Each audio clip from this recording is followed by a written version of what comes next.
மேடைக்கு அழைக்கின்றோம். உட்கார் உட்கார் உட்கார் உட்கார்.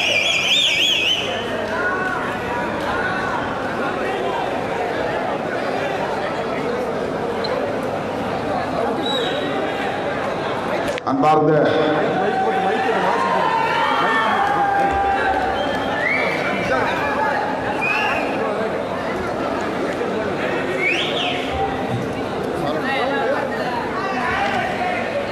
இந்த விழாக்குழுவின் சார்பாக நமது உயிரினும் மேலான எழுச்சி தமிழர்களுக்கு இந்த பொன்னாடையை உங்கள் அனைவரின் சார்பாக அன்புடன் அறிவிக்கின்றோம்.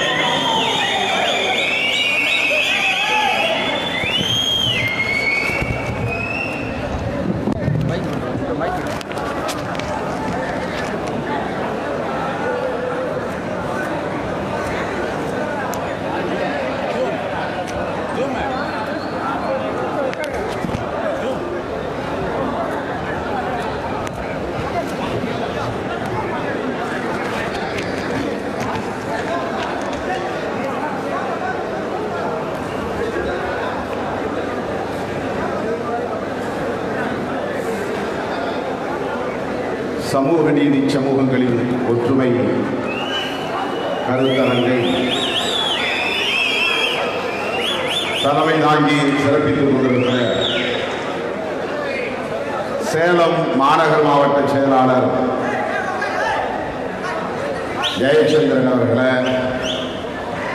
முன்னிலை வகித்து நிகழ்வை சிறப்பித்துக் கொண்டிருக்கிற கட்சியின் மாநில பொறுப்பாளர்கள் தகடூர் தமிழ்ச்செல்வன், கி கோவேந்தன், ஜேமு இமயவரம்பன், சௌ பாவேந்தன், இரா நாவரசன், கோமு நந்தன், சீகா முத்து, சே ஐயாவு ஆகிய தோழர்களே, வருகை வந்திருக்கிற நம் அனைவரையும் வரவேற்று உரையாற்றி சிறப்பித்திருக்கிற வடக்கு மாவட்ட செயலாளர் வசந்த் அவர்களே, இந்த நிகழ்வில் பங்கேற்று நம்மிடையே கருத்துரை வழங்கி விடைபெற்று சென்றிருக்கிற சேலம் திராவிட முன்னேற்ற கழகத்தின் மைய மாவட்ட செயலாளர் சட்டமன்ற உறுப்பினர் இரா ராஜேந்திரன் அவர்களே, எஸ்டிபிஐ கட்சியின் சார்பில் உரையாற்றி விடைபெற்று சென்றிருக்கிற அன்பு சகோதரர் உமர் ஃபாரூக் அவர்களே, சிஎஸ்ஐ ஆயர் சிறுபான்மை சமூகத்தினரின் கிறிஸ்தவ மக்களையும் ஜனநாயக உரிமைகளுக்காக குரல் கொடுத்து வருகிற ஆயர் ஜேக்கப் லிவிங்ஸ்டன் அவர்களே, எனக்கு முன்னர் இங்கே நேரம் இன்மையால் மிக சுருக்கமாக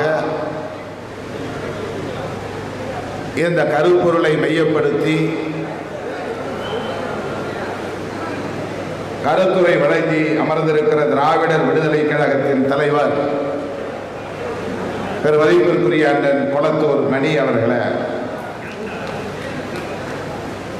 இந்த விழாவை ஒருங்கிணைத்திருக்கிற கட்சியின் முன்னணி பொறுப்பாளர்கள்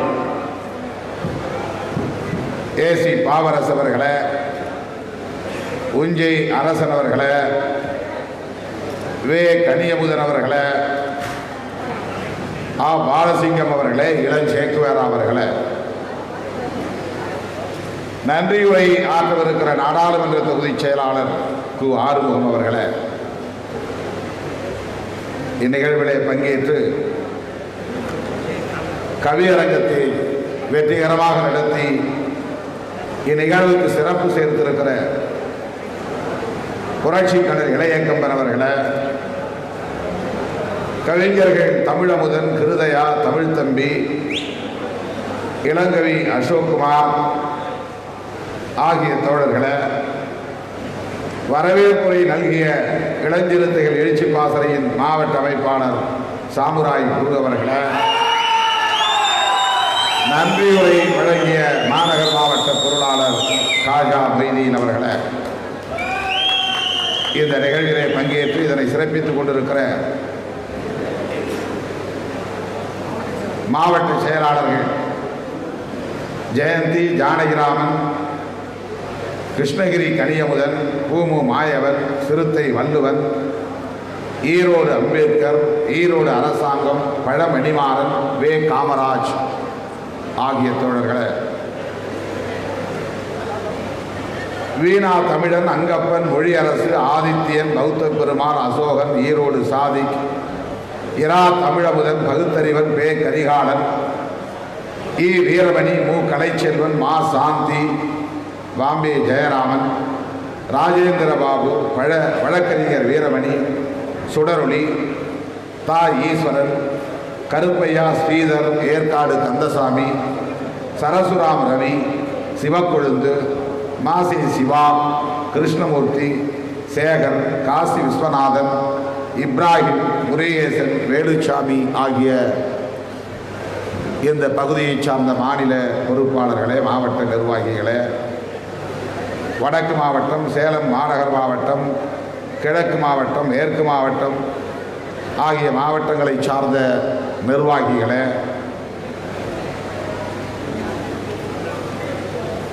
நெடுநேரமாக இங்கே காத்திருக்கிற என் உயிரின் உயிரான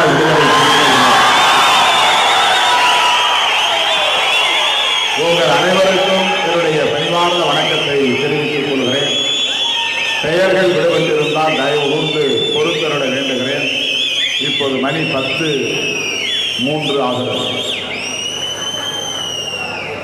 10க்குள்ளாக நிகழ்ச்சியை முடித்து உங்களை வீட்டுக்கு அனுப்ப வேண்டும் என்று நாம் ஒவ்வொரு முறையும் திட்டமிட்டாலும் கூட காலம் கடந்து விடுகிறது. நேர நெருக்கடியில் என்னை நிறுத்தி விடுகிறார்கள். எவ்வளவோ பேச வேண்டும் என்கிற பேராவலோடு நான் வந்தாலும் கூட இந்த நேர நெருக்கடியால் பதற்றத்தோடு எதை பேசுவது எதை விடுவது என்கிற ஒரு இக்கட்டான சூழலில் நான் மாட்டிக்கொள்கிறேன், சிக்கிக்கொள்கிறேன். இப்போதும் கூட நான் விரைந்து முடிக்க வேண்டும், உங்களை எல்லாம் வீட்டுக்கு பாதுகாப்பாக அனுப்பி வைக்க வேண்டும் என்கிற பதற்றத்தோடு தான் உங்கள் முன்னால் நின்று கொண்டிருக்கிறேன். ஆகஸ்ட் 17 தமிழர் எழுச்சி நாள் என்று ஆண்டுதோறும் நாம் கொண்டாடி வருகிறோம். செப்டம்பர் 17 புரட்சியாளர் பகுத்தறிவு பகலவன் தந்தை பெரியாரின் பிறந்த நாளை சமூக நீதி நாள் என நாம் கொண்டாடி வருகிறோம். ஆகஸ்ட் 17 செப்டம்பர் 17 வரையில் தொடர் நிகழ்ச்சிகளை ஒருங்கிணைக்க அவ்வப்போது நாம் அறிவிப்பு செய்து தமிழகம் தழுவிய அளவில் தோழர்கள் கருத்தரங்குகளை அல்லது பொதுக்கூட்டங்களை ஒருங்கிணைத்து நடத்தி வருவது உண்டு. கடந்த ஆண்டு கொரோனா என்கிற காரணத்தினால் நெருக்கமான பல உறவுகளை நாம் கொரோனாவுக்கு பலி கொடுத்து விட்ட காரணத்தினால் பிறந்த நாளை நாம் கொண்டாடவில்லை, தமிழர் எழுச்சி நாளையும் கொண்டாடவில்லை, சமூக நீதி நாளையும் கொண்டாடவில்லை. அதற்கு முந்தைய ஆண்டு பனைமரம் நடுவோம், பனைமரம் காப்போம், பனை விதைகள் ஊன்றுவோம் என ஒரு பேர் இயக்கத்தை எடுத்தோம். தமிழகம் திரும்பும் திசையெல்லாம் பனை விதைகள் சேகரிக்கப்பட்டன. தோழர்கள் அவ்வளவு ஆர்வத்தோடு பல்லாயிரக்கணக்கான தோழர்கள் அதிலே பங்கேற்ற நிகழ்வுகள் ஒரு ஆண்டு முழுவதும் மேற்கொள்ளக்கூடிய அளவுக்கான நிகழ்வுகள் நடந்தேறின. இந்த ஆண்டு சமூக நீதி சமூகங்களின் ஒற்றுமை என பிரகடனம் செய்தோம், அறிவிப்பு செய்தோம். சமூக நீதி சமூகங்கள் என்றால் எந்த சமூகங்களை அது குறிக்கிறது?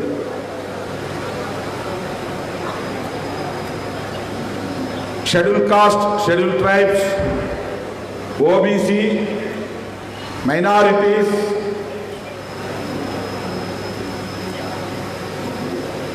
டிஃபரண்ட்லி ஏபிள்டு பீப்புள், மாற்றுத்திறனாளிகள், டிரான்ஸ்ஜெண்டர், திருநம்பிகள், திருநங்கைகள்,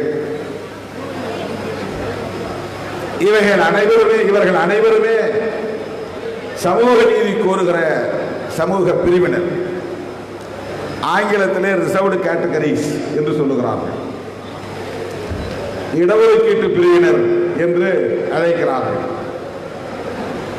நாம் அதனை சமூக நீதி சமூகங்கள் என்று சொல்லுகிறோம். Communities for social justice. இடஒதுக்கீடு என்பது கல்வியிலும் வேலைவாய்ப்பிலும் நாம் பெறுகிற முன்னுரிமை, பிரையாரிட்டி. ஒரு கல்வி நிலையத்திலோ அல்லது ஒரு தொழிற்சாலை நிறுவனத்திலோ 100 வேலை காலியாக இருக்கிறது, 100 பேருக்கு வேலை தர முடியும் என்றால் அந்த நிறுவனத்தில் உள்ள 100 வேலை இடங்களை மக்கள் தொகை அடிப்படையில் ஷெட்யூல் காஸ்ட் தலித் மக்களுக்கும், ஷெட்யூல் டிரைப்ஸ் பழங்குடி மக்களுக்கும், ஓபிசி இதர பிற்படுத்தப்பட்டவர்களுக்கும் என்ன இடஒதுக்கீடு வரையறுக்கப்பட்டிருக்கிறதோ அந்த அடிப்படையில் இடங்களை ஒதுக்கிவிட வேண்டும். மிச்சமுள்ள இடங்களை பொது போட்டி என்று அறிவிக்க வேண்டும். இதுதான் இப்போது நாம் நடைமுறையில் சந்தித்து வருகிற ஒன்று.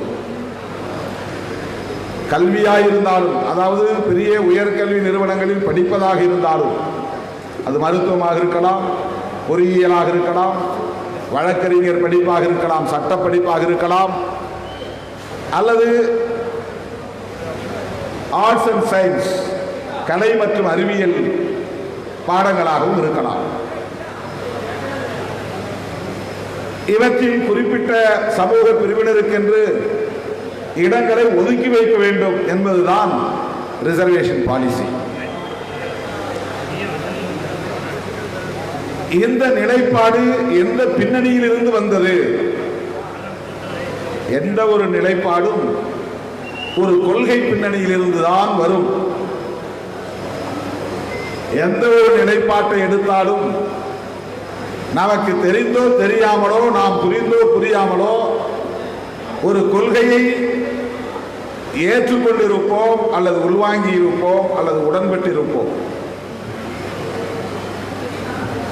அந்த கொள்கை அடிப்படையில் தான் நிலைப்பாடுகள் அல்லது முடிவுகள் எடுக்கப்படுகின்றன. எனவே ரிசர்வேஷன் என்கிற இந்த இடங்களை ஒதுக்குகிற நிலைப்பாட்டை போகிற போக்கில் ஒருவர் சொல்ல இன்னொருவர் முடிவு செய்துவிட முடியாது. அதற்கு ஒரு நீண்ட நெடிய கொள்கை அல்லது கோட்பாட்டு பின்னணி உண்டு. அது விவாதிக்கப்பட்டு அதிலே உடன்பாடு ஏற்பட்ட பிறகுதான் கொள்கை முடிவுகளை எடுக்கிறவர்கள் இத்தகைய நிலைப்பாடுகளை மேற்கொள்வார்கள். இப்ப இந்த இடஒதுக்கீடு தரலாம் என்பது எங்கே முடிவெடுக்கப்பட்டது? நாடாளுமன்றத்தில், சட்டமன்றத்தில் விவாதிக்கப்படாமல் எடுக்கப்பட்ட முடிவா என்றால் கிடையாது. விவாதிக்கப்பட்டுத்தான் எடுக்கப்படுகிறது.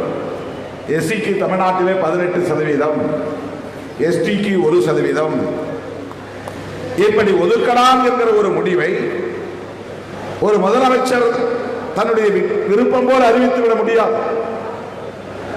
அகில இந்திய அளவில் 15% ஷெட்யூல் காஸ்ட், 7.5% ஷெட்யூல் டிரைப்ஸ், ஆக மொத்தம் 22.5% இந்த மக்களுக்கு ஒதுக்கலாம் என்கிற முடிவை ஒரு பிரதமர் போகிற போக்கிலே சொல்லிவிட முடியாது, ஒரு அரசாணையாக பிறப்பித்து விட முடியாது.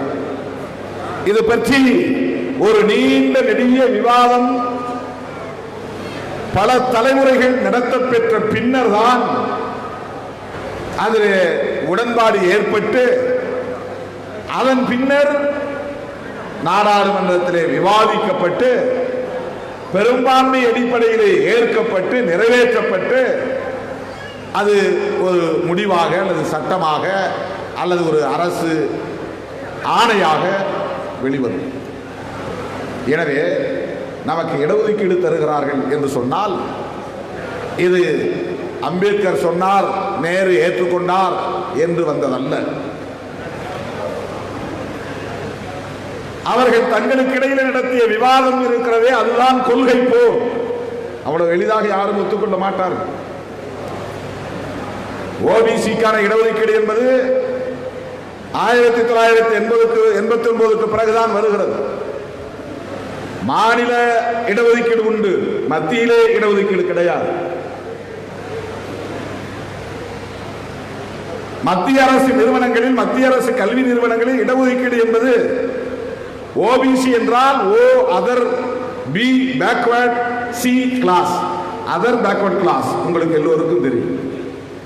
அதர் பேக்வர்ட் கிளாஸஸ் என்று சொன்னால் இதர பிற்படுத்தப்பட்ட வகுப்பினர். அப்படி என்றால் அது ஒரு உண்மை தொக்கி நிற்கிறது. என்னவென்றால் ஒரிஜினலி பேக்வர்ட் கிளாஸ் என்ற ஒன்று இருக்கிறது. ஏற்கனவே ஒரு பேக்வர்ட் கிளாஸ் இருக்கு. அதனால்தான் மற்ற சமூகங்களை அதர் பேக்வர்ட் கிளாஸ் என்று சொல்லுகிறார்கள். ஏற்கனவே பேக்வர்ட் கிளாஸ் யார் என்றால் அவர்கள் தான் schedule cost, schedule try. Schedule cost என்றால் கூட பேக்வர்ட் கிளாஸ் தான், பிசி தான். ஷெட்யூல் காஸ்ட் என்பதும் சட்டப்படி, அரசியலமைப்பு சட்டப்படி சோசியலி எஜுகேஷனலி பேக்வர்ட் கிளாஸ் என்று கூறும். ஷெட்யூல் காஸ்ட் மக்களுக்கு அதுதான் பெயர். தனியே ஷெட்யூல் காஸ்ட் எதுவும் கான்ஸ்டிடியூஷன்ல கிடையாது. சோசியலி எஜுகேஷனலி பேக்வர்ட் கிளாஸ், சமூக ரீதியாகவும் கல்வி ரீதியாகவும் பின்தங்கியவர்கள், பின்னுக்கு தள்ளப்பட்டவர்கள். யார் யார்? ஷெட்யூல் காஸ்ட் என்று சொல்லப்படக்கூடிய சமூகங்களை சார்ந்தவர்கள். யார் யார்? பழங்குடியினர் என்று சொல்லப்படக்கூடிய ஷெட்யூல் ட்ரைப்ஸ். அவங்களும் சோசியலி எஜுகேஷனலி பேக்வர்ட் கிளாஸ் தான். இவர்கள் அல்லாமல் மற்றவர்கள், இவர்கள் எல்லாம் அன்டச்சபிள்ஸ் என்றும் இங்கே அடையாளப்படுத்தப்படுகிறார்கள். சோசியலி மற்றவர்களும் சோசியலி எஜுகேஷனலி பின்தங்கிய நிலையில் இருக்கிறார்கள். கல்வி மறுக்கப்பட்டு சூத்திரர்களாக நடத்தப்படக்கூடிய நிலை இங்கே இருக்கிறது. அவர்கள் யாரும் கோவிலின் கருவறைக்கு நுழைந்துவிட முடியாது, பூசாரிகளாகிவிட முடியாது, அக்ரஹாரத்தில் குடியேற முடியாது, அக்ரஹாரங்களின் வீட்டில் உறவாட முடியாது, அக்ரஹாரங்களின் அதாவது பார்ப்பன சமூகத்தை சார்ந்தவர்களின் சுடுகாட்டில் பார்ப்பனர் அல்லாதவர்களின் பிணங்களை எரிக்க முடியாது. ஆகவே பார்ப்பன சமூகத்தினரை விட கீழ்சாதியினர் என்று சொல்லப்படக்கூடிய அந்த பிரிவினரை ஓபிசி என்று அரசு நிர்ணயிக்கிறது, அழைக்கிறது, வகை செய்கிறது, வரையறுக்கிறது. ஷெட்யூல்டு பிசி அதான் ஷெட்யூல் காஸ்ட். அப்படின்னா பிசிக்கு பட்டியல் இல்லைன்னா பட்டியல் இருக்கு. ஆரம்ப காலத்திலிருந்து இந்த ஒரு சமூகத்துக்கு மட்டும் இடஒதுக்கீடு இருந்ததால், மத்திய அரசாங்கத்தில் இடஒதுக்கீடு இருந்ததால் இவர்களை மட்டும் schedule cost, schedule cost, schedule cost என்று அழைக்க பெற்று ஷெட்யூல் காஸ்ட் என்றால் இவர்கள்தான் என்கிற ஒரு பெயர் உருவாகிவிட்டது. ஆனால் ஓபிசி லிஸ்ட் உண்டா என்றால் இருக்கிறது. ஷெட்யூல் காஸ்ட் லிஸ்ட் எப்படி இருக்கிறதோ அதை போல ஓபிசி லிஸ்டும் இருக்கிறது.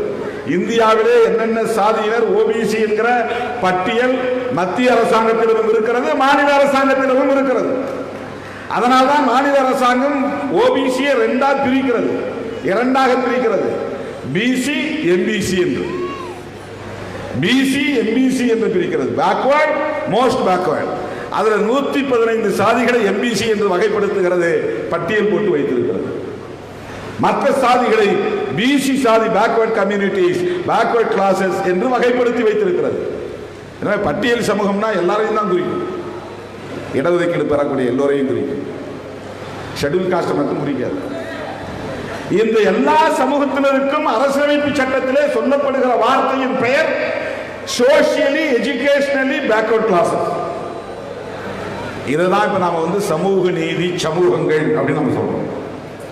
சமூக நீதிக்கான சமூகங்கள், சமூக நீதி கோருகிற சமூகங்கள், சமூக நீதியின் மூலம் வலிமை பெற போராடுகிற சமூகங்கள். ஆகவே இந்த இடஒதுக்கீடு கல்வியிலும் தர வேண்டும், வேலைவாய்ப்பிலும் தர வேண்டும் என்கிற முடிவை ஒரு கருத்தியல் பின்னணியில் இருந்து மேற்கொண்டிருக்கிறார்கள். அந்த கருத்தியல் தான், அந்த தத்துவம் தான் சமூக நீதி என்று.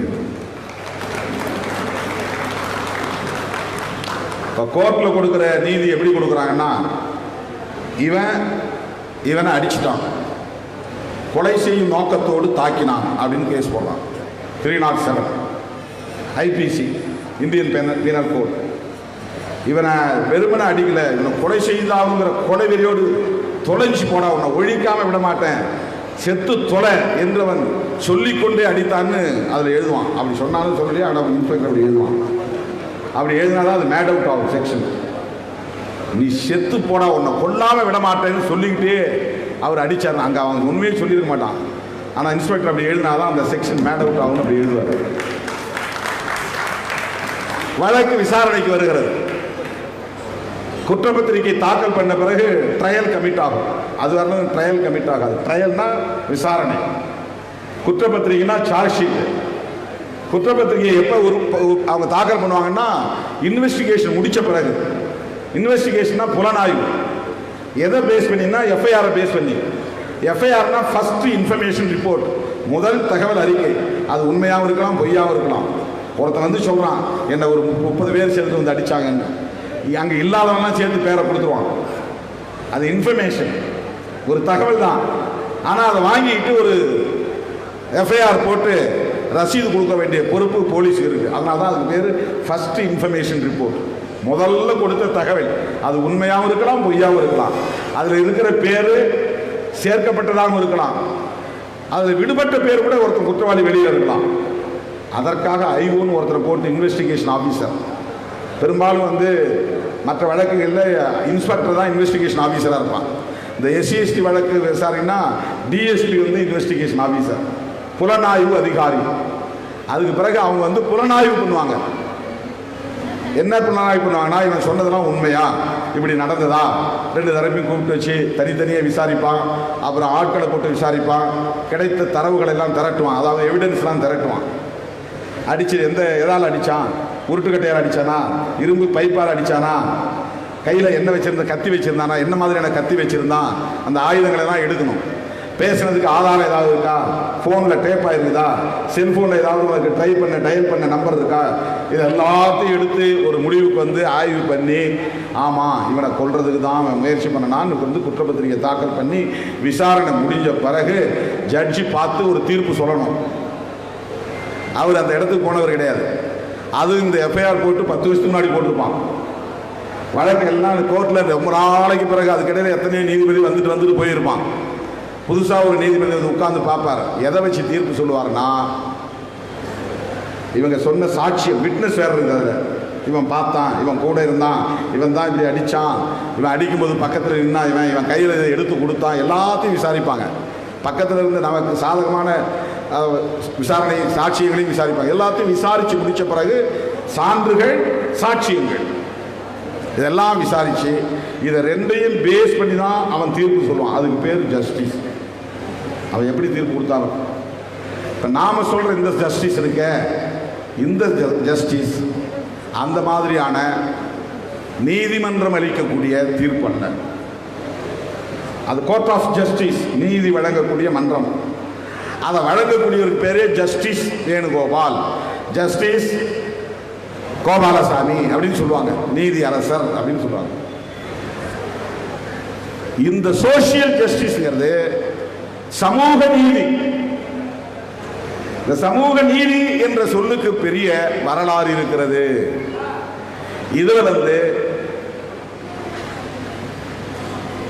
ஒரு பின்னால் இருக்கிற நம்முடைய வாழ்க்கையின் பின்னால், முன்னால, அதாவது நம்முடைய அப்பா காலத்துக்கு முன்னால, தாத்தா காலத்துக்கு முன்னால, முப்பாட்டன் காலத்துக்கு முன்னால, இப்படி ஒரு வரலாறு இருக்கு பாருங்க. அதுதான் பின்னால்ங்கிறோம்.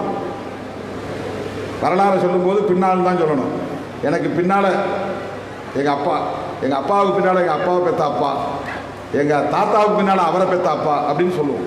இந்த மாதிரி தலைமுறையாக வருகிற இந்த வரலாறு இருக்கிறதே, இந்த வரலாற்றோடு பொருத்தி பார்க்க வேண்டிய நீதி தான் சமூக நீதி. இந்த வரலாற்றோடு பொருத்தி பாருங்க. இப்ப 2 பேரு எக்ஸாம் எழுதுனா, இன்டர்வியூ அட்டன் பண்ணா, இவன் 100க்கு 90%, இவன் 100க்கு 40%. 100க்கு 90% வாங்கினதுக்கு கிடைக்கல, 100க்கு 90 மார்க் எடுத்தா கிடைக்கல, 100க்கு 45 கிடைத்தவர்களுக்கு கிடைச்சிருச்சு. இது பெரிய அநீதி இல்லையா என்று சொல்வார்கள்.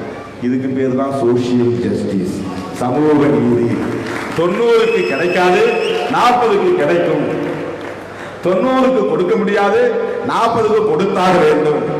ஏன்னா இந்த 40 மதிப்பெண் எடுத்தவனுடைய அப்பா படிக்கல, அம்மா படிக்கல, இவன் தாத்தா படிக்கல, பாட்டி படிக்கல, அவன் தாத்தாவுடைய அப்பா படிக்கல, அவன் தாத்தாவுடைய பாட்டி படிக்கல. தலைமுறை தலைமுறையாய் நிந்திக்கப்பட்டவர்கள், வஞ்சிக்கப்பட்டவர்கள், உரிமை மறுக்கப்பட்டவர்கள், அநீதி இழைக்கப்பட்டவர்கள். ஆகவே அவன் இப்பதான் முதல் முறையா பள்ளிக்கூடத்தையே பார்க்கிறான்.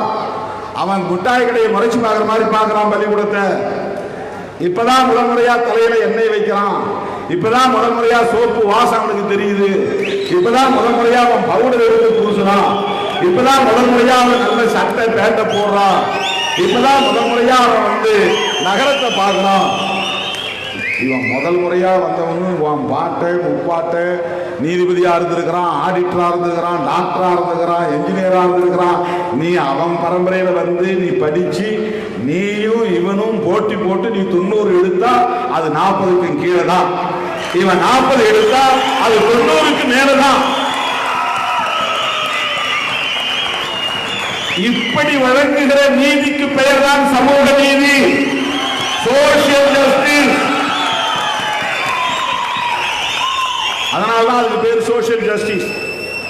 உனக்கு மேலோட்டமா பார்த்தா அநீதி மாதிரி தெரியும், வரலாற்றோடு பார்த்தால் அதுதான் நீதி என்று தெரியும். இத்தனை காலமாக ஏன் என் பாட்டனோ பாட்டனோ படிக்கவில்லை? முதல் தலைமுறையா படிக்கிற நானே உன் கண்ணுல விரல விட்டு ஆடுறேன் அப்படின்னா என் பாட்டம் படிச்சிருந்தா திருமாவளவன் நிலை என்ன யோசிச்சுப்பா?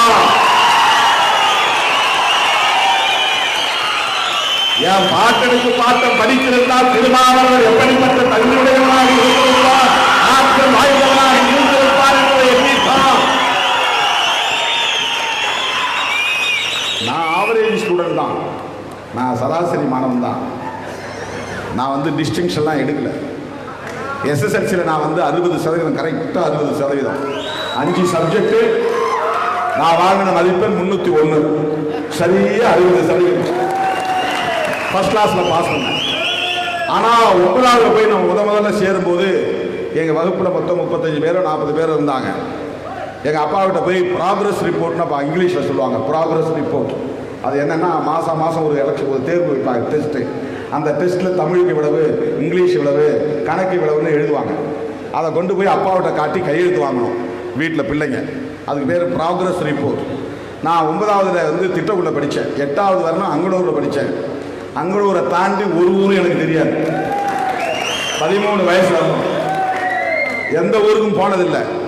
முதல் முறையாக நகரத்துக்கு போனேன். எனக்கு எல்லாம் கண்ணு கட்டி காட்டில் விட்ட மாதிரி இருந்துச்சு. அங்கே வர்ற பிள்ளைங்களோட உட்காந்து படிக்க முடியல.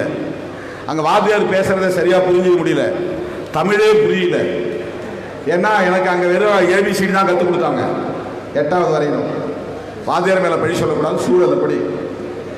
அப்போ முதல்ல தேர்வு நடத்தி என் கையில் ப்ராக்ரஸ் ரிப்போர்ட் கொடுத்த உடனே திட்டக்குடிக்கு நகரத்தில் என்னை பார்க்குறதுக்கு வந்த அப்பாவிட்ட இதை கொண்டு போய் காட்டினேன்.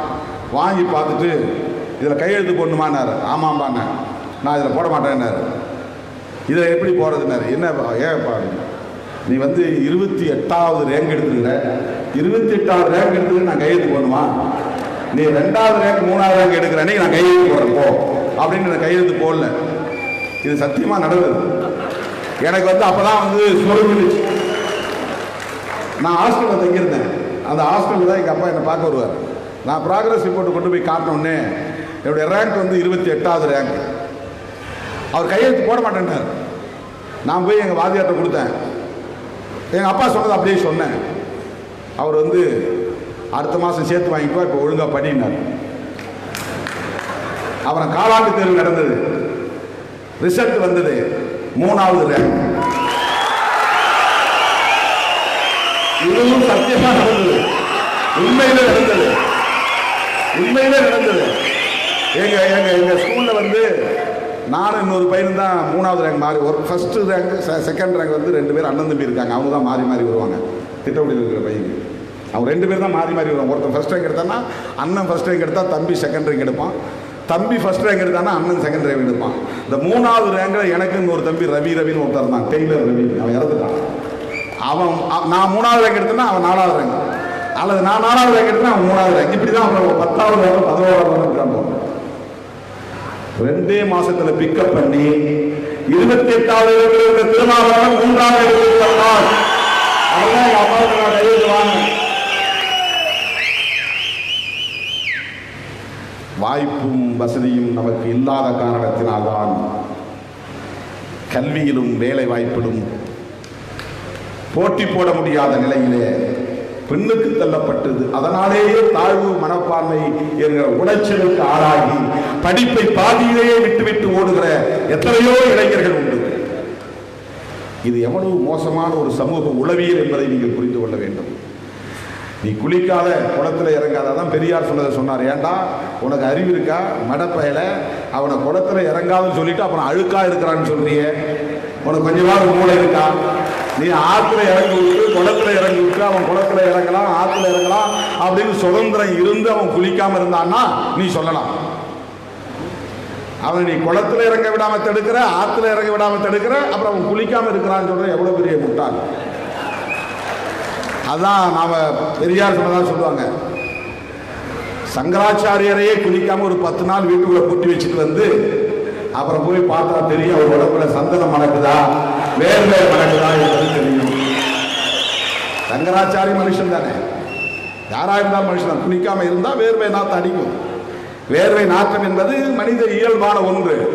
திறந்தோறும் குளித்தால் அந்த வேர்வை நாட்டம் இருக்காது, அவ்வளவுதான். இப்ப சங்கராச்சாரியார் வந்து ஒரு 3 மாசம் குளிக்காம வச்சிருக்கோம், தண்ணியே கொடுக்கூடாது. பெரியவான் மகான் 3 மாதம் குளிக்காமல் இருந்தால் அவர் ஆண்டவனிடம் நேரடியாக பேசுகிறார் என்பதால் உடம்பில் சந்தனமா மணக்கும். நீ குளிக்காம எவ்வளவுதான் சென்ட் அடிச்சாலும் அந்த சென்ட் வாசனை வராது. குளிச்சாங்க குளிச்சுட்டு சென்ட் போட்டாதான் சென்ட் வாசனையே அடிக்கும், இல்லைன்னா சென்ட் வேர்வையா மாறி போயிடும். அந்த சென்ட்டையை மீறி அடிக்கிற வலிமை வேர்வைக்கு உண்டு. அது ஒரு கலப்பட வாசனை வரும். அப்புறம் குளிக்காம சென்ட் அடிச்சு வந்தான்னா தெரிஞ்சிடும். ஏன்னா இந்த சமூகத்தில் இப்படிப்பட்ட மோசமான ஒடுக்குமுறை இருந்தது. அந்த ஒடுக்குமுறை என்பது ஒரு பொது உளவியலாக கட்டமைக்கப்பட்டு விட்டது. ஒரு காமன் சைக்காலஜி அங்க மாறி போச்சு.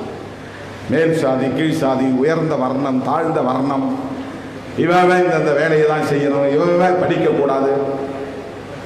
உழைப்பு சுரண்டல் என்பதையும் தாண்டி மூளை சுரண்டல், ஒரு எக்ஸ்ப்ளாய்டேஷன். படிக்க விடாமல் தடுக்கிறது, வெளிச்சத்தை பார்க்க விடாமல் தடுப்பது, சிந்திக்க விடாமல் தடுப்பது. இந்த வரலாற்றோடு தொடர்புடைய கோட்பாடுதான் சமூக நீதி கோட்பாடு. சமூக நீதிங்கிறது வெறும் ரிசர்வேஷன் கிடையாது, கல்வியிலும் வேலை வாய்ப்பும் பெறுகிற இடஒதுக்கீடு கிடையாது. நாங்க 25% இருக்கிற 25 கொடு, நாங்க 50% இருக்கிற 50 கொடு அப்படின்னு கோருவது ஒரு உரிமை போராட்டம், அவ்வளவுதான். ஆனால் இது எதற்காக என்றால், கிட்டத்தட்ட ஒரு 3000-4000 ஆண்டுகளாக குறிப்பிட்ட ஒரு சமூக பிரிவினர் மட்டுமே அதிகார மையத்தில் இருந்து கோலோச்சக்கூடிய நிலை நீடித்தது. அதிகாரத்தில் இருந்த சத்திரியர்கள் கூட தாழ்ந்த வர்ணம் என்று சொல்லுகிற உளவியல் இங்கே கட்டமைக்கப்பட்டிருந்தது. இந்த இந்தியாவில் இருக்கிற சமூக கட்டமைப்புடைய உளவியல் என்னன்னா, ஒருத்தர் தன்னை மேல் சாதியாகவும் நினைக்கக்கூடிய உளவியல், அதே நேரத்தில் தன்னை கீழ் சாதியாகவும் நினைக்கக்கூடிய உளவியல், ரெண்டும் ஒன்னா மிக்ஸ்டு. பார்ப்பனம் மட்டும்தான் எல்லாருக்கும் மேலானவன், பார்ப்பன சமூகத்தை சார்ந்தவர்கள் மட்டும்தான் எல்லோருக்கும் மேலானவர்கள். பார்ப்பனருக்கு கீழே இருக்கிற சத்திரியர்கள், இப்போ நாங்கள் ஆண்ட பரம்பரைன்னு சொல்லிக்கிறாங்க பாருங்க, அது வட இந்தியாவில் தான் பெரும்பாலும் ஆண்ட பரம்பரை இருந்ததா சொல்லப்படுது. தமிழ்நாட்டில் ஆண்ட பரம்பரை இருந்திருக்கலாம், அண்ணன் சொல்கிற மாதிரி அவங்க 2 குடும்பம் 3 குடும்பம் இருந்திருப்பாங்க. அவங்களுக்கு பிள்ளை பிறந்திருந்தா கூட அது 100-200 தான் பெருகிருக்கும். அந்த வரலாற்றுக்குள்ள நாம் போக விரும்பல. சத்திரியர்கள் என்கிற வர்ணம் நாடாண்ட அரச பரம்பரையினர் அப்படின்னு சொல்றாங்க. அவங்க யாருன்னா பார்ப்பனர்களுக்கு கீழானவர்கள், மனு தர்மம் சொல்லுது. அதுதான் இங்கே கடைபிடிக்கப்பட்டு வந்திருக்கிறது. அதுக்கு ஒரு உதாரணம், கோவிலை கட்டுகிற மன்னனா இருந்தாலும் மாமன்னனா இருந்தாலும் அவன் கோவிலுக்குள்ளே நுழைந்து கருவறைக்குள்ளே நுழைந்து பூஜை செய்ய முடியாது. மன்னாதி மன்னனாக இருந்தாலும் கோவிலுக்கு வெளியே தான் இருக்க வேண்டும்.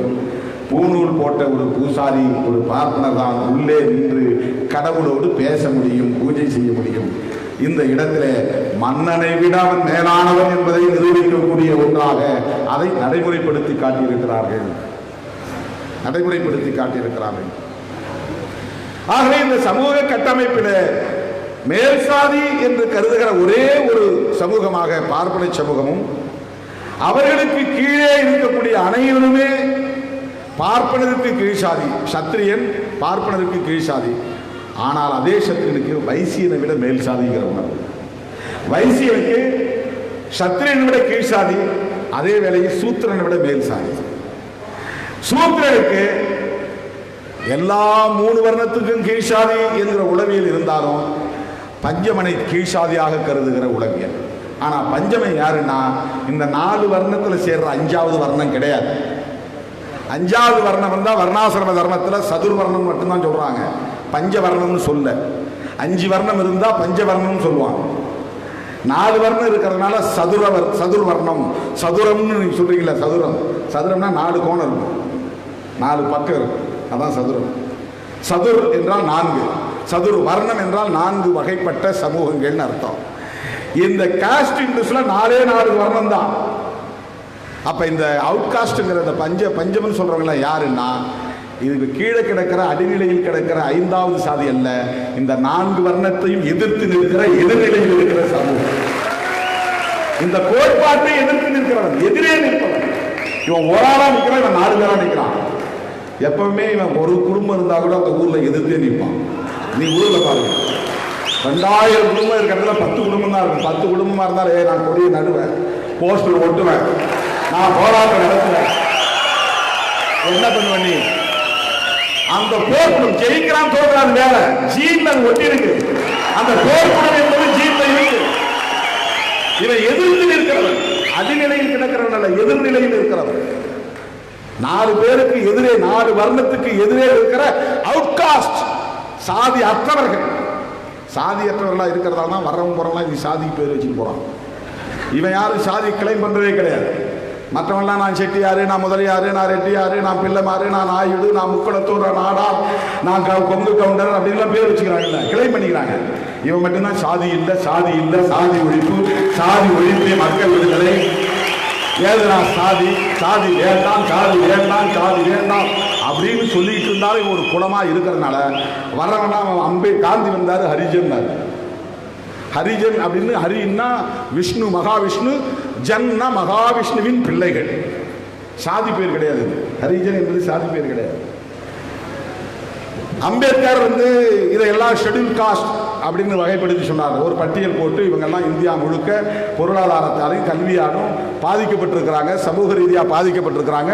இவங்கெல்லாம் வெவ்வேறு பேரில் அழைக்கப்பட்டாலும் அந்தந்த பகுதியில் வட்டார பெயர்கள் இருந்தாலும் இவர்கள் அனைவரையும் ஒரே மக்கள் தொகுதியாக பார்த்து இவர்களுக்கு உரிய அரசியல் உரிமைகளை, சமூக உரிமைகளை, கல்வி உரிமைகளை வழங்க வேண்டும் என்பதற்காக அவர் ஒரு தொகுப்பை உருவாக்கி அவர் சூட்டிய பெயர் ஷெட்யூல் காஸ்ட்.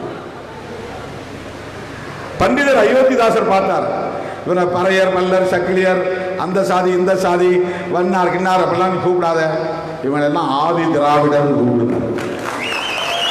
ஏன்னா இந்தியாவில் 2 ரேஸ் தான் இருக்கு. ஒன்று ஆரியர் இனம், இன்னொன்று திராவிடர் மரபினம். 2 மரபினம் தான் இந்தியாவுக்குள்ள இருக்கு. ஆரியர்கள் ஆரியர்களோடு சேர்ந்த கலப்பினங்கள், திராவிடர்கள் திராவிடர்களோடு இணைந்த கலப்பின சாதிகள். இவ்வளவுதான், 2 இனம் தான். சாதி பேரை ஒழிக்கணும்னா மரபினத்தை தூக்கி பிடிக்கணும்னு இவங்க அத்தனை பேருக்கும் ஆதி திராவிடர்னு பேர் சுட்டுங்கன்னு பிரிட்டிஷ் காலத்தில் கோரிக்கை வச்சு 1922 என்று கருதுகிறேன் அந்த வருஷத்தில் இந்த ஜீவோ போட்டாங்க. அப்போ நாடு விடுதலை அடையல. விடுதலை அடையாத போது இங்கே நீதி கட்சி ஆட்சியில் இருந்த காலத்தில் பெறப்பட்ட ஒரு அரசாணை தான் இங்கே இப்போ 78 சாதியில் பட்டியல்படுத்துற மாதிரி 1920 பட்டியல்லாம் கிடையாது. எந்தெந்த சாதி இருக்குன்னு யாருக்கும் தெரியாது.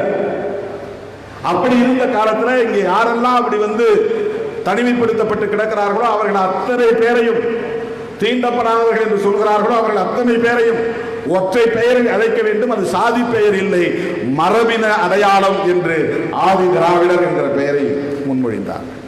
பெயர் வைக்கிறாங்க. இப்ப உலகம் பூரா ஒரு சொல் தலித்னு. இப்ப தமிழ்ல ஷெட்யூல்டுங்கிறத பட்டியல், காஸ்ட்ங்கிறத இனம், எனவே பட்டியல் இனம் அப்படின்னு சில பேர் சொல்றாங்க. இதெல்லாம் மொழிபெயர்க்கப்பட்ட பட்டியல்படுத்தப்பட்டதால் பட்டியல் இனம், அது சாதி பெயர் கிடையாது. நொறுக்கப்பட்டவர்கள் என்பதால் தலித். தலித்துங்கிற சொல்லுக்கு பெயர் புரோக்கன் பீப்புள்னு பேர். ஒற்றுமையா இருந்தவங்களை கண்ணாப்பனா சிதறடிச்சிட்டாங்க, உடைச்சிட்டாங்க, உடைந்து போன சமூகம், அதனால அதுக்கு பேர் தலித். அது இன்டர்நேஷனல் ஒரு உலகளாவிய சொல்லாடல். அது வெளிநாட்டில் போய் நீ உன் சாதி பேரை சொன்னா தெரியாது, ஆனா தலித்துன்னு சொன்னா தெரியும். தலித்துன்னு சொன்னா தெரியும்.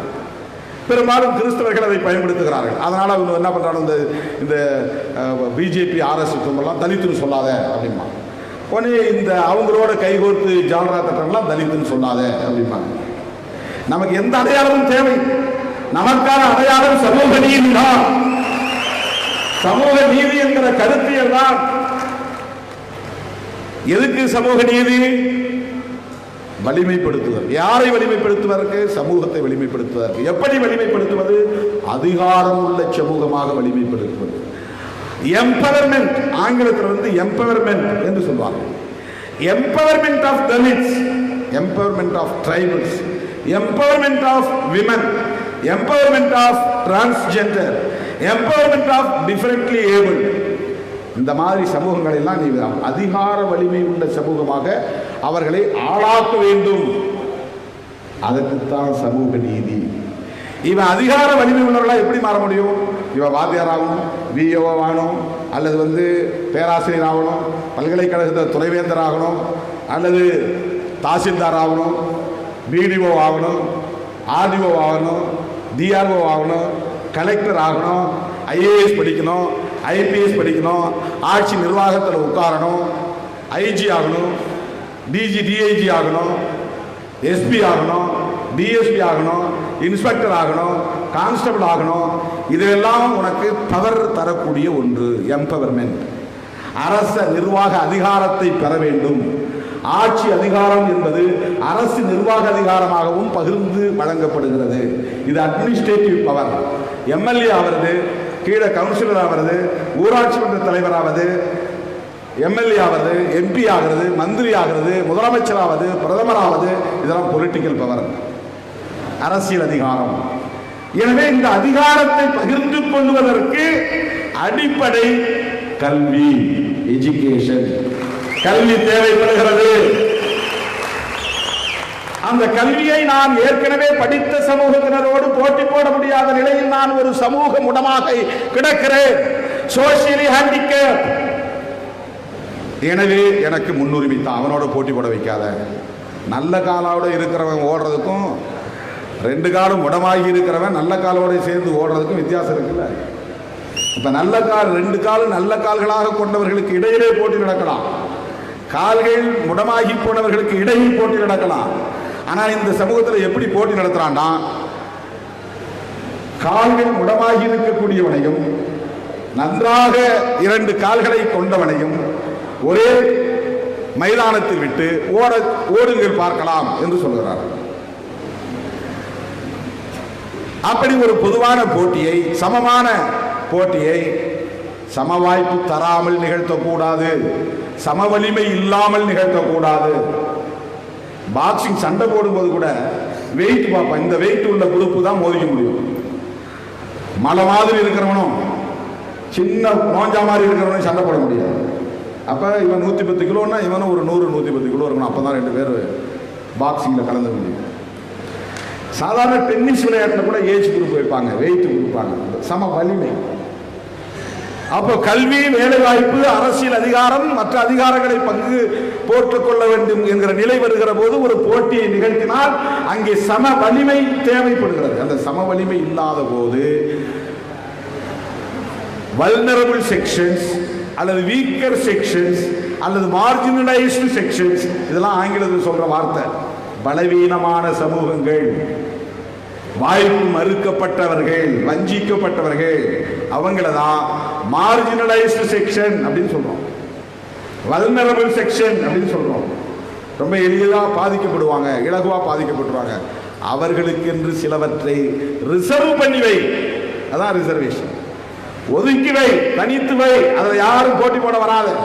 மிச்சம் இருக்கிறதுல எல்லா ஆற்றல் உள்ள பூரா சேர்ந்து போட்டி போடுது. அது ஓப்பன் கேட்டகரி, இது ரிசர்வ்டு கேட்டகரி. இவ்வளவு பெரிய விவாதம் இதுக்குள்ள இருக்கு. இந்த விவாதத்தை நடத்துவதற்கான கொள்கையின் பெயர் தான், கோட்பாட்டின் பெயர் தான் சமூக நீதி. பாகுபாட்டுக்கு எதிரான கோட்பாட்டின் பெயர் தான் சமூக நீதி. ஒடுக்குமுறைக்கு எதிரான கோட்பாட்டின் பெயர் தான் சமூக நீதி. ஆணும் பெண்ணும் சமமில்லை, ஆண்களோடு பெண்கள் போட்டியிட முடியாது, காலம் காலமாக வஞ்சிக்கப்பட்டவர்கள், பெண்களுக்கு தனியே ஒதுக்கீடு வேண்டும், அதுதான் சமூக நீதி. பெண்களுக்கு பாதுகாப்பு அளிக்க தனியே சட்டம் தேவை. இன்னைக்கு இந்தியாவில் 2 செக்ஷன்ஸ் மட்டும்தான் இந்த மாதிரி சிறப்பு சட்டங்கள் இருக்கு. ஒன்னு schedule cost, schedule tribes, SC ST, இன்னொன்று விமன் ப்ரொடெக்ஷன் லா. மற்ற யாருக்கும் ப்ரொடெக்ஷன் லா கிடையாது. ஸ்பெஷல் லா, மேரேஜ் ஸ்பெஷல் ஆக்ட் உண்டு, கிறிஸ்டியன் ஸ்பெஷல் மேரேஜஸ் ஆக்ட் இருக்கும். அது மாதிரி மைனாரிட்டிஸ்க்கு வந்து தனியாக அவங்களுடைய சொத்து சம்பந்தமானது, நிர்வாகம் சம்பந்தமான சட்டங்கள் இருக்கலாம். குடும்ப சட்டம், ஃபேமிலி லாஸ், அது பேர் ஃபேமிலி லாஸ் பேர், அதெல்லாம் ஸ்பெஷல் ஆக்ட். ஆனால் ப்ரொடெக்ஷன் லான்னா இந்த PO prevention of atrocities act, வன்கொடுமை தடுப்பு சட்டம். அடுத்து பெண்களுக்கு ஹராஸ்மெண்ட்ஸ்ல இருந்து, வன்கொடுமைகள் இருந்து, குடும்ப வன்முறைகளில் இருந்து பாதுகாப்பதற்கென்று நிறைய சட்டங்கள் இருக்கு. அதுக்கு அடுத்து எல்லா சமூகத்தையும் சார்ந்த குழந்தைகளுக்கு இருக்கு. இது ஏன் நிகழ்வு? SC ST வல்னரபிள் செக்ஷன்ஸ் இந்த சொசைட்டி. அதனால தான் இந்தியாவில் இருந்து தேர்ந்தெடுக்கப்பட்ட 545 MPக்கள் உட்காரக்கூடிய அவையில, சாதியவாதிகளும் மதவாதிகளும் கூட இருக்கிற அவையில விவாதிக்கப்பட்டு பெரும்பான்மை அடிப்படையில் ஏற்கப்பட்டு நிறைவேற்றப்பட்டு பிரிவென்ஷன் ஆஃப் அட்ராசிட்டிஸ் ஆக்ட் என்கிற சட்டம் வருகிறது. அந்த அடிப்படையில் தான் பெண்களுக்கான பாதுகாப்பு சட்டம் வருகிறது. ஏன்? இந்த மக்கள் வல்னரபிள், இலகுவாக பாதிக்கப்படக்கூடியவர்கள். எனவே அவர்களுக்கு பாதுகாப்பு தேவை, எனவே அவர்களுக்கு சட்டம் தேவை. இதுதான் சோசியல் ஜஸ்டிஸ். பலவீனமானவர்களுக்கான பாதுகாப்பை உறுதிப்படுத்துகிற கோட்பாட்டின் பெயர் தான் சமூக நீதி. ஆன்டி டிஸ்கிரிமினேஷன் பாகுபாட்டுக்கு எதிரானது, ஆன்டி விக்டிமைசேஷன் பாதிப்புகளுக்கு எதிரானது. பெண் உரிமை என்பதும் சமூக நீதிதான். எனவே சமூக நீதி என்கிற கோட்பாடு மகத்தானது தோழர்களே.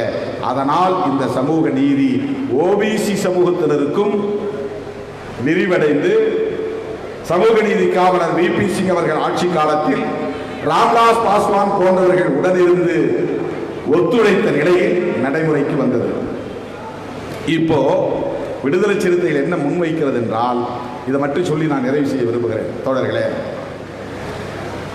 இன்னைக்கு ஆட்சியில் இருக்கிறவர்கள் சமூக நீதிக்கு எதிரானவர்கள். அதை விவரித்து பேசினா ஒரு 3 மணி நேரமாவது பேசணும். பிஜேபி RSS, பிஜேபி என்பது RSS பெற்ற பிள்ளை, RSS பிரசவித்த ஒரு அரசியல் குழந்தை, RSS உடைய அரசியல் பிள்ளை. அது பிஜேபிக்குன்னு தனியா எதுவுமே கிடையாது, பிஜேபிக்குன்னு தனியா மூளையே கிடையாது. RSS மூளை தான் பிஜேபி. மூளை இல்லைன்னா முண்டன்னு அர்த்தம். பிஜேபியை பொறுத்தவரையில் RSS மூளை தான். பிஜேபி தனியாக சிந்திக்கிறது கிடையாது. கமிட்டி இருக்கும், தலைவர் இருப்பார், எல்லாம் இருப்பாங்க. ஆனால் கொள்கை முடிவுகளை எடுப்பதும், செயல் திட்டங்களை வரையறுப்பதும், பிரதமர் வேட்பாளர் யார் என்று தீர்மானிப்பதும், சமூக நீதியை வீழ்த்துவதற்கான செயல் திட்டங்களை தீட்டுவதும் RSS. அந்த RSS இயக்கத்துக்கு நிறைய துணை அமைப்புகள்லாம் இருக்கு. அந்த அமைப்புகள் எல்லாத்தையும் சேர்த்து தான் சங் பரிவார் அப்படின்னு சொல்றாங்க. சங்குன்னா RSS குறிக்கும். சங்கு அப்படின்னா சங்கின்றாங்கல்ல, சங்கின்னு ஏன் சொல்றாங்கன்னா அந்த சங்கத்தை சார்ந்தவன் அர்த்தம். எந்த சங்கத்தை சார்ந்தவன்? RSS என்கிற சங்கத்தை சார்ந்தவன். அந்த RSS அதனுடைய எக்ஸ்பான்ஷன் என்னன்னா ராஷ்டிரிய ஸ்வயசேவக் சங். ராஷ்டிரியன்னா தேசிய, வடமொழியில் ராஷ்டிரிய, தமிழில் தேசிய, அகில இந்திய. சுயசேவக்னா தன்னார்வ தொண்டு, சுயமா சேவை செய்யறது சுயசேவக். சங்குன்னா சங்கம், ஒன்னா இருக்கிற இடம். இவனுங்கிறதான் சங்கின்னு சொல்றது. இவங்களோட சேர்ந்து சில இயக்கங்கள் அங்கங்க இருப்பான், எல்லாம் தொங்கு சதைகளா.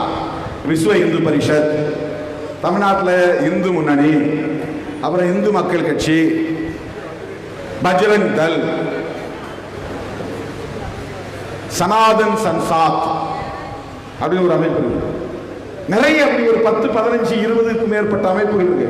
இதை எல்லாத்தையும் ஆர்எஸ்எஸ் குடும்ப அமைப்புகள்னு சொல்றாங்க. தமிழ்ல ஆர்எஸ்எஸ் குடும்பம் அமைப்புகள் தான் சுருக்கமா சங் பரிவார் அப்படின்னு சொல்றாங்க.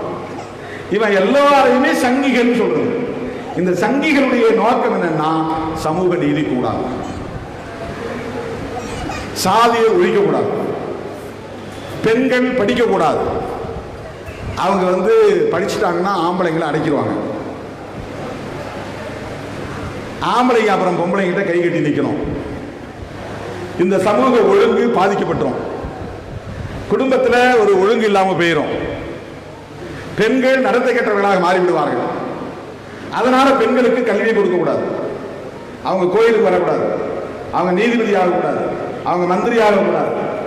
கல்யாணம் பண்ணமா புருஷனுக்கு பத்தினியா இருந்துட்டு வாழ்ந்துட்டு போகணும்.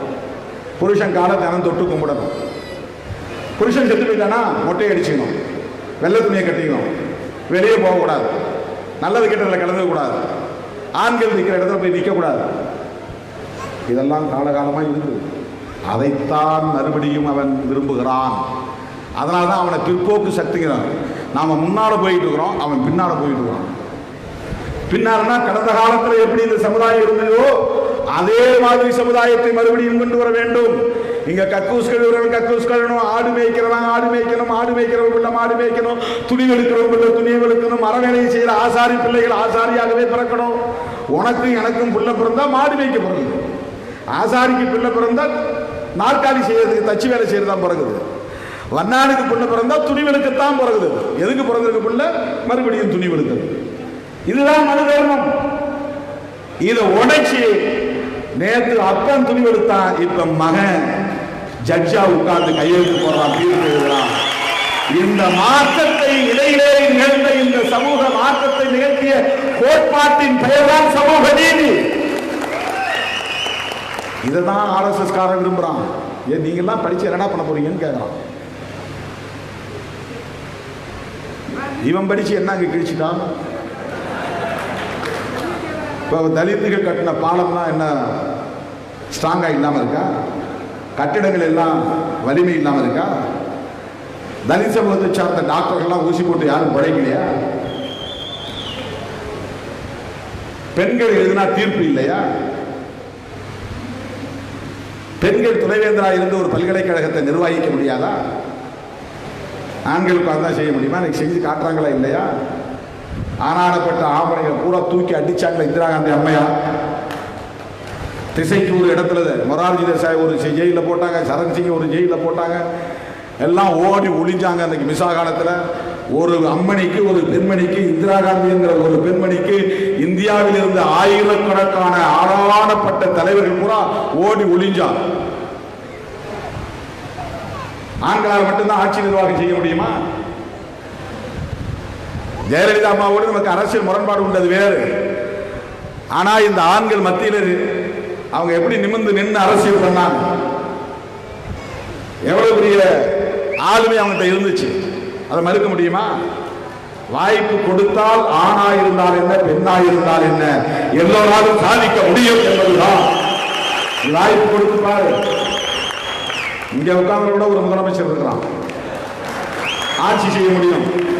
இங்க உட்கார்ந்து ஒரு பிரதமர் இருப்பான், வாய்ப்பு முடியாது, வாய்ப்பு மறுக்கப்படுகிறது. இன்னைக்கு இருக்கிற செட்டப்ல இந்தியாவோட தலைகீழா நின்னா கூட ஒரு தலித்து பிரதமராக முடியாது. நீ எம்எல்ஏ ஆகலாம், எம்பி ஆகலாம், வந்து அங்கே உட்காரலாம், நீ ஏதாவது பேசலாம், பேசிட்டு போ 2 நிமிஷமோ 1 நிமிஷமோ. ஆனால் தப்பி தவறி கூட இந்தியாவின் பிரதமராக, ஜனாதிபதியாக கூட நீ வந்துடலாம். அது ரப்பர் ஸ்டாம்ப். அதை நான் பாரு, நான் ஒரு எஸ்சியை ஜனாதிபதி ஆக்கிட்டேன், ராம்நாத் கோவிந்த் அவர் ஒரு தலித், அவரை நாங்கள் பிரசிடென்ட் ஆக்கிட்டோம். ஆனால் கோயிலுக்குள்ள உள்ள விட மாட்டோம், அவர் வந்தாருன்னா எதிர்க்க மாட்டோம். அவர் வரும்போது நாங்கள் கால் மேலே கால் போட்டு உட்கார்ந்துருப்போம், ஏன்னா தலித். ஆனால் ராம்நாத் கோவிந்தை ஏன் பிரதமர் ஆக்குங்களேன் பார்ப்போம்.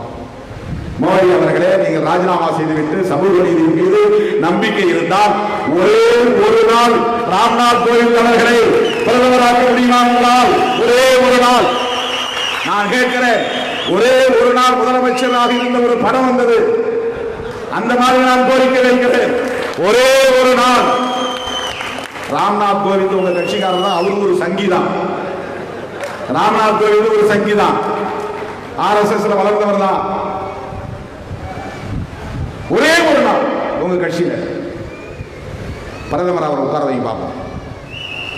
அவர் உட்கார்ந்து ஒன்றும் சாதிக்க போறதில்லை, ஆனாலும் உட்கார வைக்க மாட்டார். ஏன்? எது தடுக்கிறது? என்ன தடையாக இருக்கிறது?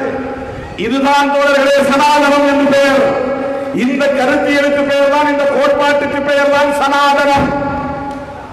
பரப்பின் அடிப்படையிலே உயர்வு தாழ்வை தீர்மானிக்கிறான், தகுதியை தீர்மானிக்கிறான். இந்தியாவில் 30 கோடிக்கு மேலான தலித்துகள் இருக்கிறார்கள். பழங்குடி மக்களை சேர்த்தால் 35 கோடி பேர். இந்த 35 கோடி பேர் ஒன்னா சேர்ந்தான்னா இந்தியாவில் இவனை தவிர வேற எவனும் பிரதமர் ஆக முடியாது. கனவு கூட காண முடியாது, கனவு கூட காண முடியாது. ஆனா சேர விட மாட்டான், சேர விட மாட்டான். சாதி சாதியாக உடைத்துக் கொண்டிருக்கிறார்கள். அதுதான் சனாதனம், அதுதான் சனாதனம். இதிலிருந்து மக்களை ஒருமைப்படுத்தி ஒற்றுமைப்படுத்தி ஒருங்கிணைத்து இந்த கருத்தியலுக்கு எதிரான யுத்தத்தை நாம் நடத்த வேண்டி இருக்கிறது.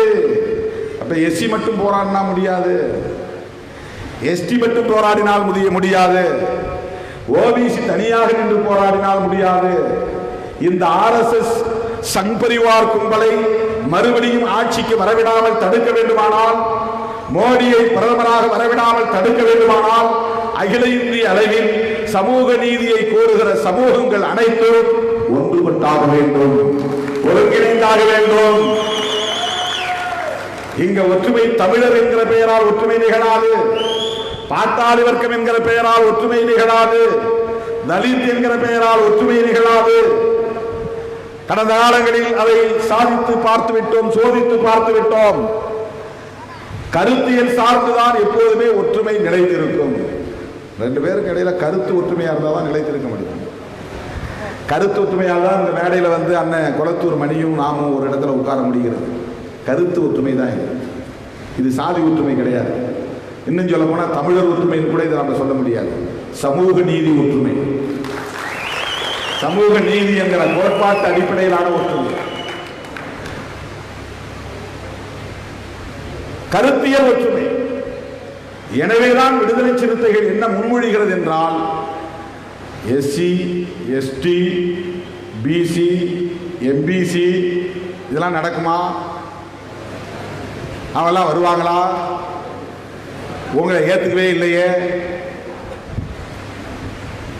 இந்த கேள்வி நியாயமான கேள்வி. ஆனால் இதுதான், இந்த இடத்தில் தான் நீங்கள் அண்டர்லைன் செய்ய வேண்டும் தோழர்களே. எல்லா சமூகங்களிலும் ஜனநாயக சக்திகள் இருக்கிறார்கள், டெமோக்ராட்டிக் ஃபோர்ஸ். கருத்தியல் சார்ந்து எனக்கு சாதி பிடிக்காது, மதம் பிடிக்காது, பிற்போக்கு அரசியல் பிடிக்காது, சனாதனம் பிடிக்காது, ஆதிக்கம் பிடிக்காது, ஒடுக்குமுறை பிடிக்காது, சுரண்டல் பிடிக்காது, இவற்றையெல்லாம் நான் எதிர்க்கக்கூடியவன் என்ற கருத்துள்ளவர்கள் எங்கெங்கு இருக்கிறார்களோ அவர்கள் அனைவரையும் ஒருங்கிணைப்பதுதான் ஜனநாயக சக்திகளின் ஒற்றுமைதான் நிஜமான ஒற்றுமை, உண்மையான ஒற்றுமை. எனவே அது ஒரு ஃபோர்ஸா திரண்டா போதும், அது ஒரு ஃபோர்ஸா திரண்டா போதும், அது ஒரு சக்தியா திரண்டா போதும். 100 விழுக்காடு திரட்ட வேண்டியது. என்ன நம்முடைய நோக்கம்னா, அடுத்து 2024 நாடாளுமன்ற பொதுத் தேர்தல் வரப்போகிறது. அந்த தேர்தலிலும் நாம் சிதறி கிடந்தால், காங்கிரஸ் வேற, கம்யூனிஸ்டுகள் வேற, திமுக வேற, விசிகா வேற, இப்படி தனித்தனியாக பிரிந்து கிடந்தால் அவர்கள் மறுபடியும் இலகுவாக ஆட்சியை கைப்பற்றி விடுவார்கள். மீண்டும் ஒரு முறை ஆட்சிக்கு வந்தால் இந்த தேசத்தை எந்த சக்தியாலும் காப்பாற்ற முடியாது தோழர்களே, காப்பாற்ற முடியாது. போன தேர்தலில் நாம் ஒரு சேலஞ்ச் எடுத்துக்கிட்டோம், ஒரு சவால். தமிழ்நாட்டில் பிஜேபி இடம்பெறக்கூடிய அணி வெற்றி பெற்று விடக்கூடாது. அதனால் நமக்கு எவ்வளவு லாஸ் ஆனாலும் பரவாயில்லை, எவ்வளவு இழப்பு ஏற்பட்டாலும் பரவாயில்லை. நம்முடைய நடவடிக்கையால், நம்முடைய எமோஷனல் டிசிஷன், உணர்ச்சி ஏற்பட்ட ஒரு முடிவால் அதிமுக, பாஜக, பாமக கூட்டணி வெற்றி பெற்றுவிடக்கூடாது. அதிமுக மீண்டும் ஆட்சிக்கு வந்தால் பாஜக காரன் ஆட்டத்தை கொட்டத்தை யாராலையும் தடுக்க முடியாது. இன்னைக்கு எல்லாம் வாயை மூடிக்கிட்டு வாழை சுருட்டிக்கிட்டு எங்கே கிடக்கிறான்னு தெரியல, எங்கே கிடக்கிறான்னு தெரியல. எலெக்ஷன் முன்னால ஓடி பெரியார் சிலைக்கெல்லாம் காபி பூசினான, இப்ப பூசுவானா? சங்கிகளே பூசி பாருங்க, எங்கே ஒளிந்து கிடக்கிறீர்கள். திருவள்ளுவர் சிலைக்கு போய் காவி துணை போத்துறான். பெரியார் இதுக்கு முன்னாலாம் அம்பேத்கர் சிலை தான் உடைப்பாங்க, செருப்பு மாலை போடுவாங்க. இப்ப பெரியாருக்கே அந்த நிலை. ஏன்? சங்கிகளின் கொட்டம் வளருகிறது. அதுக்கு யார் துணை போகிறார்கள்? நாங்கள் தான் பிற்படுத்தப்பட்ட, மிகவும் பிற்படுத்தப்பட்ட மக்களின் பாதுகாவலர்கள் என்று சொல்லுகிற, சமூக நீதி காவலர்கள் என்று சொல்லுகிற அவர்கள் எல்லாம் மெல்ல மெல்ல சங்கிகளாக மாறிக்கொண்டே இருக்கிறார்கள்.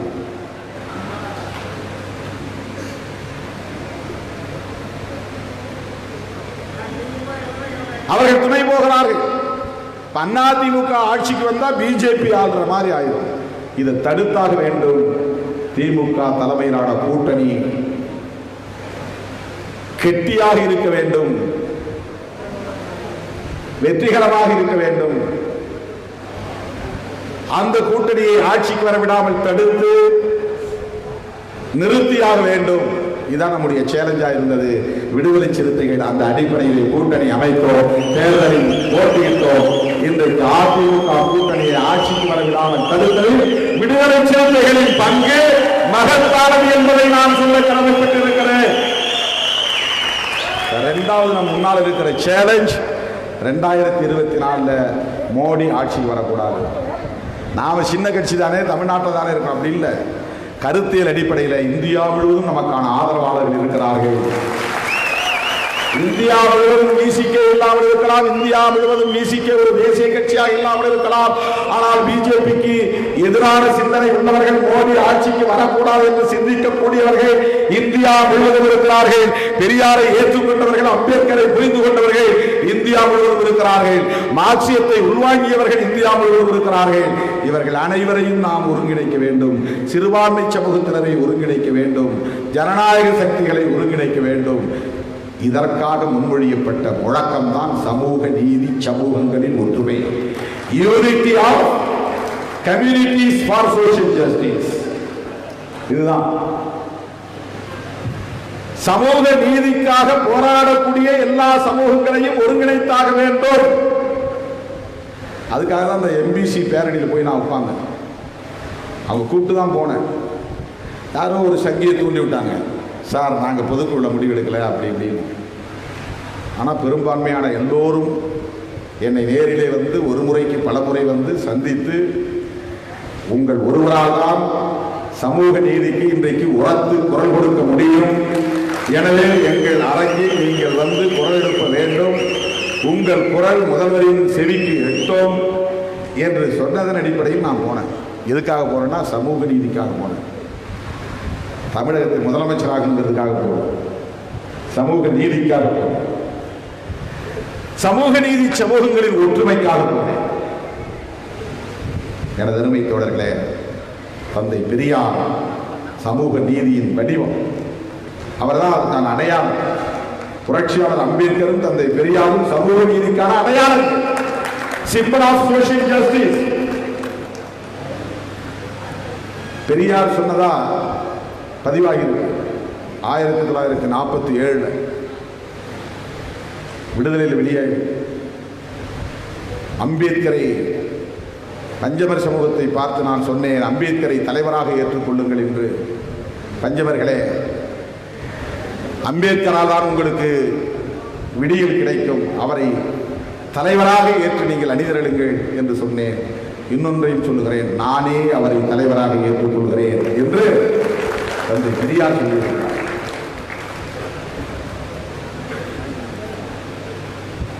பெரியாரை விட அம்பேத்கர் ஒரு 12 வயசு சின்னவர். பெரியார் 1879 பிறந்தவர், அம்பேத்கர் 1891 பிறந்தவர். கிட்டத்தட்ட 12 வயசு.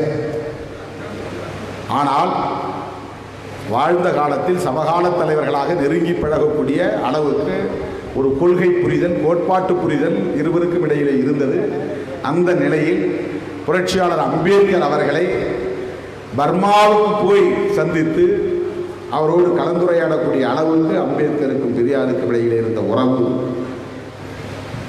வலுவாக. இன்னைக்கு பெரியாரை எப்படியோ விமர்சிக்கிறார்கள்.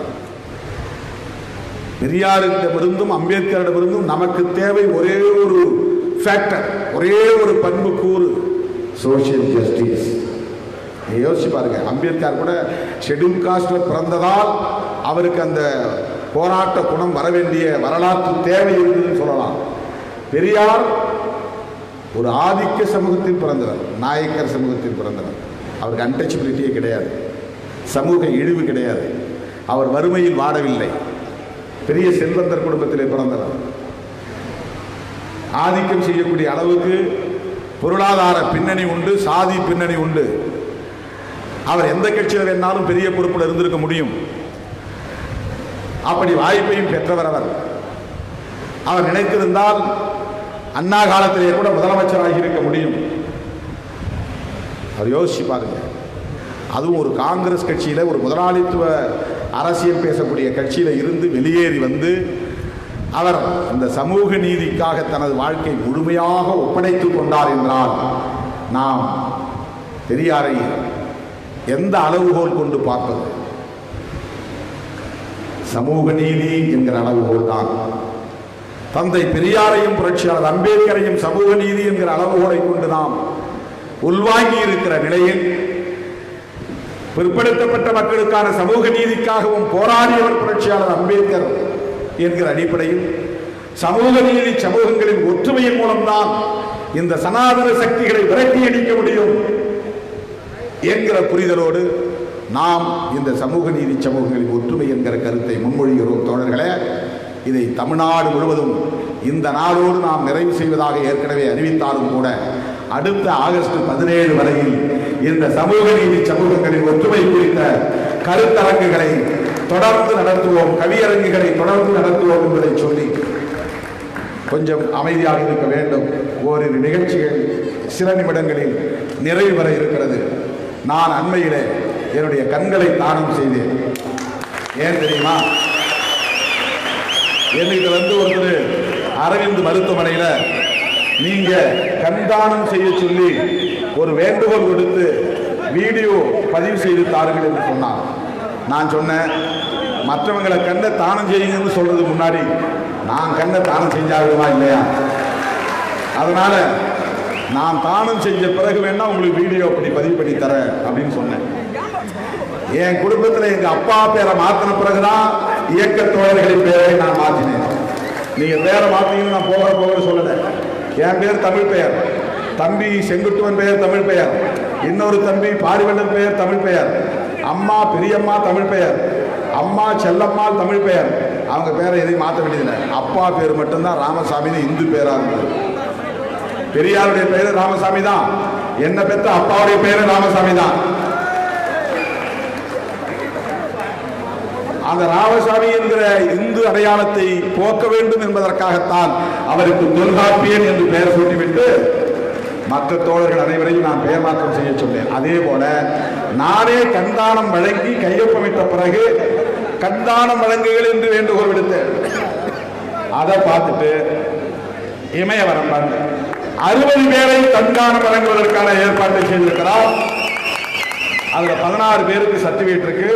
இமயவரம்பன், ராமன் என்கிற பிரபாவளவன், சௌ சதீஷ், திருமா மாரி, ஆதி தமிழன், திருமா ராம்ஜி, சரவணன், அருள்மணி, சண்முக சுந்தரம், ராஜா, சீனிவாசன் என்கிற சேட்டு, செல்லதுரை, நல்லுசாமி, பூந்துரை, கார்த்திக், செல்வகுமார் இவர்கள் உட்பட 60 பேர். இந்த 60 பேருக்கான சான்றிதழையும் நான் அப்படியே இமயவரம்பனிடத்தில் மொத்தமாக ஒப்படைக்கிறேன். கண்தானம் செய்திருக்கிற தோழர்களை கைகளை தட்டி வாழ்த்துமாறு கேட்டுக் கொள்கிறேன். இதற்கு அடுத்து இமயவரம்பன் அவர்கள் நன்கொடை வழங்குகிறார். சொல்லு நீ